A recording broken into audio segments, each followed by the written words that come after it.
Hi everyone, let's talk about the Azygos venous system. So what we want to do is we first want to draw the main veins in which the azygos veins will be draining into. So what we have here is the superior vena cava, and the superior vena cava, remember, is going to receive drainage from the right brachiocephalic vein and the left brachiocephalic vein. So if we think about that name, brachiocephalic, brachio is referring to the upper limb and cephalic is referring to the head. So the brachiocephalic vein, both on the right side and the left side, is going to be receiving drainage from those respective areas.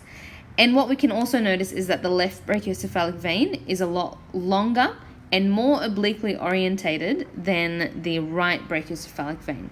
This is because the left brachiocephalic vein is coming all the way from the left side of the body and wants to reach the SVC, the superior vena cava, which is on the right side of the body. So therefore, this helps us orientate the sides of the page. So this here is the right side and this here is the left side. So if we think about the azygos vein, we know that the azygos vein is going to be situated on the right side. And we know that the azygos vein is also going to drain directly into the superior vena cava at the level of T4.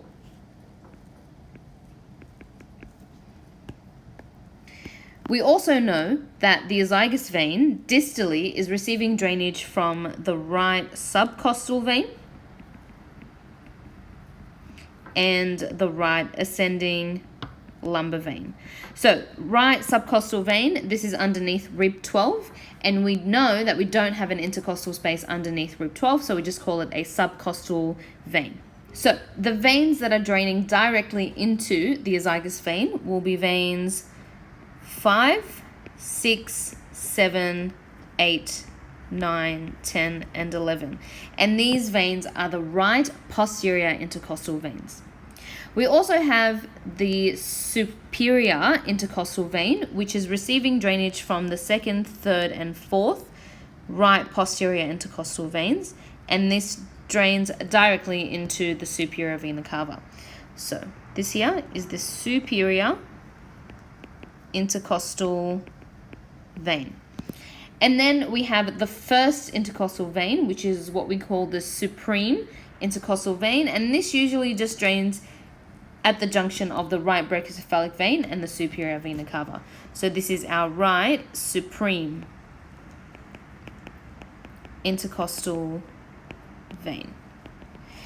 Then on the left side, something similar happens, except it's just a little bit different, and we break up the azygos vein on the left side into two main veins. So we also have a left supreme intercostal vein, and this drains directly into the left brachiocephalic vein. So this here is the left supreme intercostal vein. We also have a left superior intercostal vein, and this again is draining the 2nd, 3rd, and 4th left posterior intercostal veins. So then we have veins 5, 6, 7, and 8, and these form the accessory hemiazygos.